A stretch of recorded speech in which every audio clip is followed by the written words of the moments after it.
Bien bonjour à tous. Aujourd'hui, on va pas parler voyage, mais on va parler vidéo et techniques de création de vidéos. La vidéo que vous venez de voir, j'ai décidé de la tourner un peu plus tôt cette semaine, un soir sur un coup de tête, et après avoir vu les photos incroyables d'un ami qui, comme nous tous, était confiné chez lui et a utilisé un peu tout ce qui traînait chez lui pour créer des super photos produits. Et je me suis dit, franchement, c'est trop bien, j'ai envie de faire la même chose, mais pas forcément en photo, j'ai envie de le faire en vidéo. Donc je m'étais déjà renseigné en amont sur comment faire ce genre de vidéo, notamment avec une super vidéo expliquée par Indie Mogul, qui est une chaîne sur YouTube qui explique plein de techniques de cinéma et de création de vidéos. Donc ça, je vous le conseille vivement et je vous mettrai le lien dans la description. Et je vais notamment me servir de quelques-unes de leurs images pour démontrer un peu ce que je n'ai pas forcément le matériel pour vous démontrer ici. Alors on est parti sur un tuto un peu step by step sur comment recréer la vidéo que vous avez vue en intro. Allez, c'est parti! Alors déjà, parlons setup. Aujourd'hui, je vais donc vous présenter l'objectif 10-18 de chez Canon, qui est un objectif grand angle, mais bon, ça, peu importe les détails. Ce qui est surtout important, c'est de voir un peu, là on a un produit qui est plutôt high-tech, donc je vais partir sur un setup plutôt minimaliste, plutôt avec voilà un fond noir sur un truc assez sobre, un peu de texture, très peu de lumière, mais voilà, c'est vraiment pour avoir cet aspect que, en tout cas, j'aime beaucoup pour tout ce qui est produit high-tech.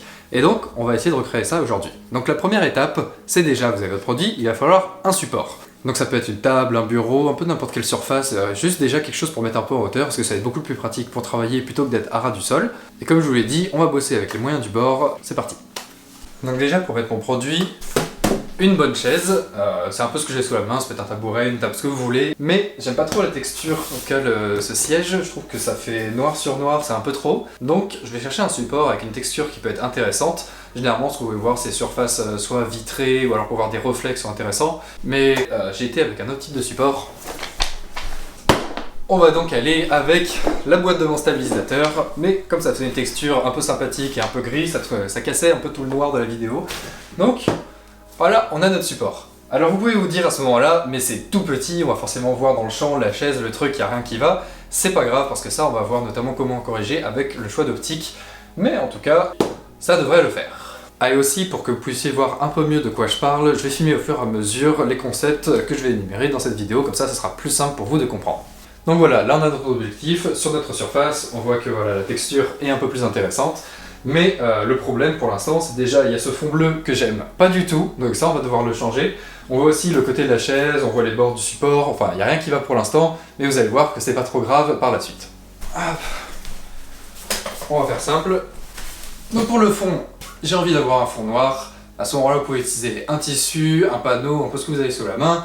Moi, ce que j'ai choisi d'avoir aujourd'hui, c'est, comme vous pouvez voir, ces réflecteurs que vous pouvez avoir un peu sur Amazon avec plusieurs couches. Donc il y en a une argentée, une blanche, une dorée, un diffuseur. Mais aujourd'hui, celle qu'on va utiliser, c'est la face noire. Et alors, même si elle n'est pas forcément très plate, très unie, on voit qu'on a un peu des petits aiguilles, des trucs qui font du détail, c'est pas forcément très beau. Et ça même, c'est pas trop grave, grâce à la façon dont on va éclairer notre scène. Hop, on attache sur un pied. Hop. Donc là, on voit, on a notre fond noir, mais c'est pas du tout l'effet qu'on veut avoir. Donc maintenant, ça va surtout se jouer avec la lumière. La première étape, c'est qu'on va vouloir contrôler notre lumière dans notre scène. Et déjà, là, il y a un truc qui va pas du tout, c'est la lumière du jour. La lumière du jour qui est dans ma scène, pas exactement celle que je recherche, elle n'est pas directive, elle est trop diffuse ou parfois trop directe. Donc la première étape, ça va être de contrôler votre lumière et donc de supprimer la lumière du jour. Hop. Donc, pour ce shoot, si vous vous souvenez, je vais pouvoir utiliser ma lumière gâteau que j'avais fabriquée dans une de mes vidéos précédentes. Donc, on va mettre ça en place et voir tout de suite le résultat et vous verrez que c'est déjà beaucoup mieux. Hop! Mais là, on se fait face à un autre problème, c'est que malgré tout, la lumière continue de se refléter directement sur notre fond et du coup, il n'est pas aussi noir profond comme on le voudrait. Donc ici, une autre solution simple, c'est simplement de mettre en place un écran. Donc ici, ce que j'ai fait, c'est simplement la couverture en fait de mon réflecteur que j'ai scotché sur le dessus de ma lumière. Et vous voyez que, hop, sans cet écran noir, avec l'écran noir, et tout de suite en fait, quand on fait face à notre objet, le fond va être bien noir profond. Donc ça, c'est cool. Donc on a notre lumière principale qui est ici, mais ce que j'aimerais c'est quand même avoir une seconde lumière pour pouvoir jouer un peu avec, et surtout ajouter une légère touche de couleur. Donc ce que j'ai, c'est une petite lumière comme ça de poche, et je vais simplement la placer ailleurs autour de mon objet. Donc après, pour tout ce qui est un peu la théorie des lumières, sur comment les placer, derrière, devant, je suis loin d'être un expert, et ce que je fais pour l'instant, c'est que j'essaie plus de la placer quelque part, voir un peu l'effet, je la place pas, Bref, jouez avec, si vous avez une deuxième lumière, jouez avec. Vous pouvez évidemment appliquer des gels de couleur si vous en avez pour pouvoir changer un peu, varier et pas juste avoir un truc qui est trop noir et blanc, comme dans ce cas. Donc là, ce que j'ai fait, c'est simplement un petit gel bleu, ma petite lumière, et je vais venir la placer quelque part autour de ma scène. Et comme c'est un peu la dèche de matos, je vais simplement la mettre sur un carton, quelque part. Et voilà, ça devrait le faire. Notre setup est à présent terminé. Maintenant, ce qu'on va pouvoir faire, c'est le choix de notre caméra, mais surtout le plus important, de notre optique. Parce que pour la caméra, en fait, j'ai pas forcément grand chose à vous conseiller, si ce n'est que l'idéal, c'est d'avoir une caméra qui puisse filmer. Je dis bien encore une fois l'idéal en slow motion, parce que comme ça vous aurez des mouvements, si vous filmez à main levée ou avec des stabilisateurs ou autre, et que vous n'êtes pas sur trépied, vous aurez des mouvements qui seront plus fluides, plus lents, et vous aurez aussi la possibilité, en filmant à un framerate qui est plus élevé, de pouvoir jouer en post-production avec les rampes de vélocité par exemple. Mais en tout cas, voilà, si vous avez rien de tout ça, juste quelque chose qui filme, c'est déjà un très bon début. Et surtout, en fait, ce qui va être intéressant, c'est les optiques. Donc pour ce setup là, j'ai choisi de tourner avec un 50 mm 1.8 pour deux raisons. La première, c'est qu'on voyait tout à l'heure, en fait, le champ était assez large et on voyait trop des murs, des détails, on voyait clairement que c'est juste un cercle dans le fond, on voyait les bords de la boîte, bref, il n'y a rien qui allait. Donc l'avantage du 50 mm déjà, c'est qu'on va pouvoir isoler notre sujet un peu de tout ce qui l'entoure. Donc déjà le fond, vous voyez qu'il n'y a plus que cette immense mare noire dans le fond, on ne voit plus vraiment ce que c'est. Et surtout on voit plus les bords de notre boîte à droite et à gauche, on voit plus notre chaise, et ça vous permet voilà, de rapprocher assez, et surtout d'avoir une ouverture à 1.8, parce qu'il n'y a pas une lumière très puissante non plus, donc là en fait ça permet d'avoir largement assez de lumière pour pouvoir tourner notre scène. Et puis qui dit 1.8 dit évidemment des beaux fous de profondeur, et ça va vraiment être très stylé, surtout sur quelques plans qu'on va pouvoir tourner. Et maintenant, la dernière question qui nous reste à régler, c'est comment est-ce qu'on va filmer? Alors, comment avec une caméra forcément, mais je veux parler plutôt de est-ce qu'on est sur un stabilisateur, est-ce qu'on est sur un trépied, est-ce qu'on est à main levée? Et là, en fait, j'ai envie de dire, il n'y a pas de bon ou de mauvais choix, ça va vraiment dépendre de ce que vous avez envie de faire et du rendu que vous voulez avoir au final. Et ça va aussi dépendre des limitations de vos objectifs. Donc par exemple, là, je suis sur un objectif 50 mm, donc en plus sur APS-C qui est encore plus serré parce que ça fait un équivalent 85 mm, un truc dans le genre. Et vu qu'il n'est pas stabilisé, l'image tremble énormément comme vous pouvez le voir. Donc à main levée, ça va être un peu compliqué, mais après si vous décidez de le faire à main levée, c'est tout à fait possible. Le mieux c'est d'avoir des optiques qui soient stabilisées et surtout qui soient plutôt grand angle, donc du 24 mm ou inférieur. Mais on a bien vu que dans notre setup, j'ai envie d'avoir un plan qui est très serré parce qu'il y a plein de choses autour que je veux pas forcément voir. Donc j'ai pas le luxe de pouvoir filmer par exemple au 24 mm, sans quoi on verrait un peu toute la supercherie, ce serait pas fou du tout. Donc du coup, vu que j'ai la chance d'avoir un stabilisateur, je vais l'utiliser aujourd'hui. Là c'est le DJI Ronin SC.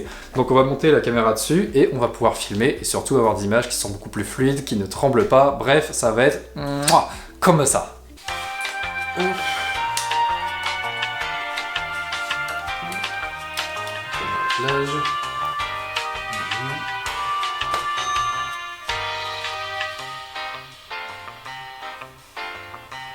Et voilà, pour le setup, c'est terminé, on va pouvoir commencer à filmer.